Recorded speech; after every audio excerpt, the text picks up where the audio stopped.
After the American kind of like gaming phase that you went through in YouTube, what came after that? Did lots of indie games. Like obviously everyone breaking it. What's that, sorry? Obviously breaking it as much as possible. Oh, yeah. Ideally, like lots of mods and stuff. I like kind of what everyone was doing at that point. Like that was the biggest thing, was like the Jacksepticeyes, even PewDiePie at that point. Everyone was sort of just doing indie games. It was like obviously people were successful in Minecraft, Call of Duty, whatever. But I still think the biggest games at the time were definitely like playing random games. Then I kind of started doing reactions for a bit. Like I just would look at Reddit and be like, this is fucking dumb. I don't know. Did that do well? Did people like it? Yeah, I mean, look, at that point I was doing like 150, 200k video. That's not bad Did at all. that for a couple of years. But the issue was, it was good. Then Apocalypse happens. And the problem is when you're saying all the naughty words because you're Australian, you stop making money. So I was there. 'Cause you're having to. They're applying American ad standards on other countries, like UK and Australia, who notoriously swear a lot more than America. Just the C word is so easy to say. It's not even. I didn't even say a C word. It's just because the fact that, like, you know how some people say like Yeah. like that's fuck for me. I say fucking like I'll say as well, but it's with fuck in there as well. Yeah. It's like a sandwich of it. So it meant that like every third word in the video was just fuck. And it was especially the reactions, and like I was probably a bit edgy at the time where like I'd show clips of like dumb shit happening. Yeah. No one dying. There was, so I did the Reddit 50-50 videos, and I always just blur you did it. Reddit 50-50 Nah, on but I'd YouTube. blur it. But like, you could kind of probably still anyway. Yeah. Like you could maybe see some fuck shit. I don't know, but I deleted those. But yeah, I feel like 2016 and pre-YouTube was such a different place, so I was still kind of existing like that. It was my whole back catalogue, and then Apocalypse happens. So then you're like Fortnite, family friendly. You know, especially the first year of Fortnite, I'd still swear a little bit, but I definitely tried to be a little bit more intelligent with how. But did you get like a lot of parents mailing you being like, you got to stop swearing? Oh, all the time. No My way, favorite really? one. It's it's not even that much of a swear word, but my favorite one is, it was peak COVID, so like viewership was crazy. It was the biggest Fortnite event at the time. I think I had like 900k viewers because no one could get into the game. So I was doing a live stream for the event. It got 900k viewers. 900k Was this on viewers. YouTube? Yeah, well, I was the number one for that day. Like when everyone was streaming, I happened to be the number one stream. So when the servers went down and only so many people were in the game, everyone just flooded to YouTube. So it was just like crazy. But the point is, I was saying there was like a delay in the event for some reason. And I was like, oh, this event gave me blue balls. And that's all I said. It was the most minor thing ever. And then I started getting abuse on Twitter from these parents, like how disgusting I was watching this with my 9-year-old daughter. Now I have to explain to my 9-year-old daughter what blue balls are. And I'm just like, why? Why do you have to explain? No, you don't have to explain. You don't have to. Well, you don't. No one asked you to explain that. I'm also like, I was probably saying fucking shit and stuff before it. So like, do your due diligence as a parent to know what your kids are watching and whether they should be allowed to watch me. That's all I'm saying. Yeah, the moment you hear that Australian accent, you should be on high alert. Yeah. It's just like, that doesn't seem like my problem. I got to ask, because like, you know, when you have your normal viewers on a live stream, you know, you don't really bat an eye at it because you're so used to having that kind of audience. When it was getting up to like, when you had like 900,000, you're starting to get like a little nervous. You're like, oh God, this is a lot of people. It was definitely weird, but I think because it was a Fortnite event, you know how to handle I it. knew they weren't, like, it wasn't so much about me. It was kind of like, I I didn't feel the pressure. It was more of like, is the Right. Fortnite event good? Just show it off. It was just kind of cool, but minimize that box of you in the corner. Just shrink it and be like, show. I honestly could have been on mute. No one would give a shit. I feel like once it goes past a certain number, like, you just don't think about it. That's true. Yeah, That's true, I feel like it'd be a lot more stressful when you first start and you get 10 viewers. Than when you go from like 10k concurrents to 50k. It's like, obviously you appreciate it, but it's like you're not actually changing what you're doing. Have you tried to, I guess, like more, not so much censor, but be more self-conscious about, you know, like swearing and just being Aussie? Oh, I still, but more strategically. Like, I'll say it when it's necessary. Strategically. Well, it's like, that's a last resort. I think I was talking to Mr. Beast about it once, like a couple of years ago, and he's like, you don't have to swear to be funny. And I was like, because he used to be a little bit more edgy back in the day. And cleaned himself up a lot. 6,000 a year. Yeah. And he obviously cleaned himself up a lot. He was talking to me about it because I was so stressed and my ad rates were so bad. Yeah. And he's like, look, I've got mine to this point from this point. Like, here's what you got to do. And he's just like, you don't have to swear to be funny. I'm like, but so that goes against every Australian Yeah. It's just such a fun word to say. Yeah, I know, it's so easy. So I sort of toned it back, and I was like, okay, I'll just be more strategic. So if like the fuck really serves the video, or it really serves what I'm saying, then I say it. But now, you got to just be more careful in general. Yeah, because I do like scripted videos, and I also noticed like the big dip in like ad revenue whenever like my older videos had much more swearing in it.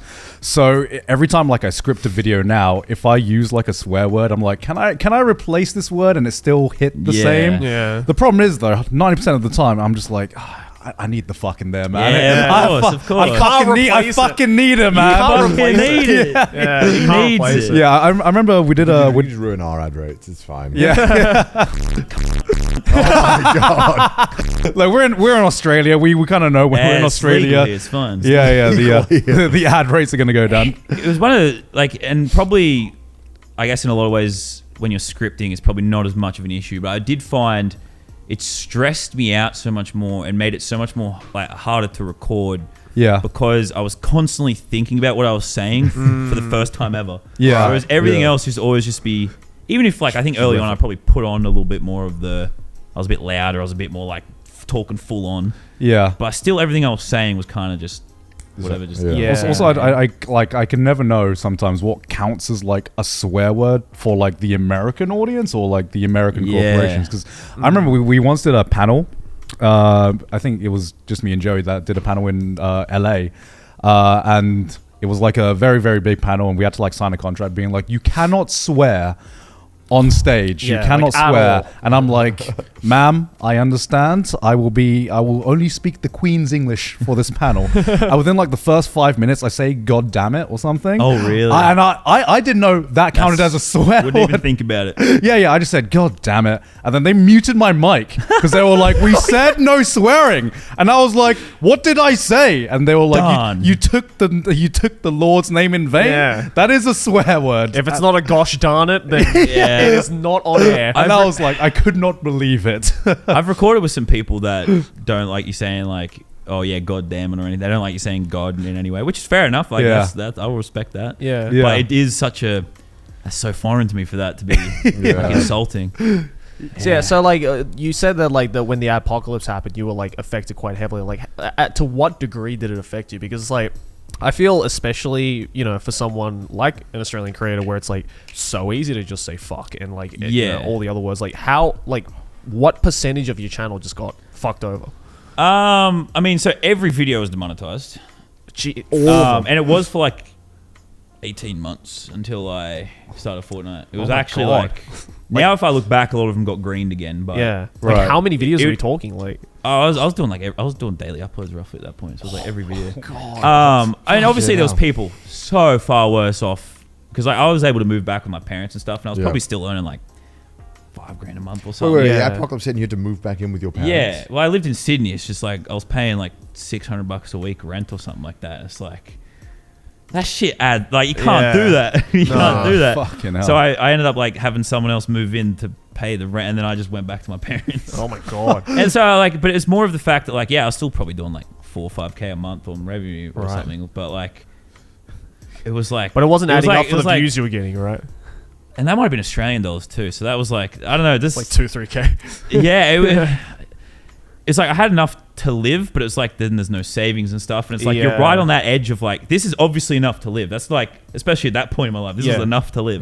But if I have a slight dip in views, it's like it's dangerous. Yeah, it's like, okay, then I'm actually got like, so that's like it was more of the anxiety of being on the edge of that. Right. And granted, bless my audience, they were very supportive at the time because I was very transparent about it. I was like, I'm getting fucked. That's the last fuck by the way. And it was just like, obviously plenty of creators also still work and do YouTube at the same time. Respect that massively, but it's like once you break out of like, once I left the job site, it was just like, it's a scary thing. It's like, this is not going to last forever. This could disappear. Like if I have one little dip, it's just done. Yeah. And I don't know, massively privileged too that like my parents would still house me. A lot of people obviously don't have that either. So my situation was nowhere near as bad as it could be, but it just created so much unnecessary stress. I think like as soon as they started, you could like review the videos. Yeah. That's when it got back up to like 4 or 5K a month. Right. Because like some of them would go back to being green at some point. Nice. Yeah. So like we met a lot of YouTubers who kind of just like fell into the occupation like out of, I guess, like accident, because they never thought that this would be a job. But it sounds like you got into this with the expectation that you're like, I want to make this my job. I want this to be my career. Like when did you start to realize, okay, I can actually make this a thing? Honestly, like that, like first 3 months on the gaming channel, I was like, damn, this shit's easy. I'm actually fucking amazing. This is easy. No, I mean, I have massive imposter syndrome. So like the entire time, bro. So everyone, does, every man. YouTuber, I was just like, this is going away. This is like, I'm actually making shit videos. Why is anyone watching this? It's all bots or something. But I was like, well, I'm not gonna quit while it's working. I don't know. I don't know. Always. Never felt valid. Are you ever going to go back to the construction roots where you just start smashing shit? We should revisit it. That sounds like a lot of fun. 10-year period. I'd like to, you should honestly. do it again, like, if I can get like a proper team to do the proper slow-mo, like I am the slow-mo guys, like I do know Gavin quite well, maybe get him over here, buddy. Yeah. Film me smashing someone with an excavator. I mean, yeah, it'd be fun. I have had something written down for ages to remake my first videos. Right. That'd be great. Free videos. But I just don't like leaving the house. I don't like touching grass. So thank you for coming out. But I just feel like real world production intimidates me a lot. Like, I know how to like build something out in the gaming space, or even when I did real world stuff, it was always a vlog. Like bless everyone, everyone doing the production here. Yeah. It stresses me out. Aren't you building a studio now? Was that sorry? Aren't you building a studio? We are, but still, it's mostly just going to be me sitting at a desk there. They've just got like offices around it, just staring. And like, I mean, I might build off like a lot of what Lockie's doing and his experience, and even work with the people here. Knowing them quite well now. I might do some real world things. You might see me. My favorite one's it's like a slasher, so it's like a big lawnmower that you put on a bobcat. You can tilt it up. You can throw things into it. So imagine throwing things into a giant lawnmower blade. I'd watch that.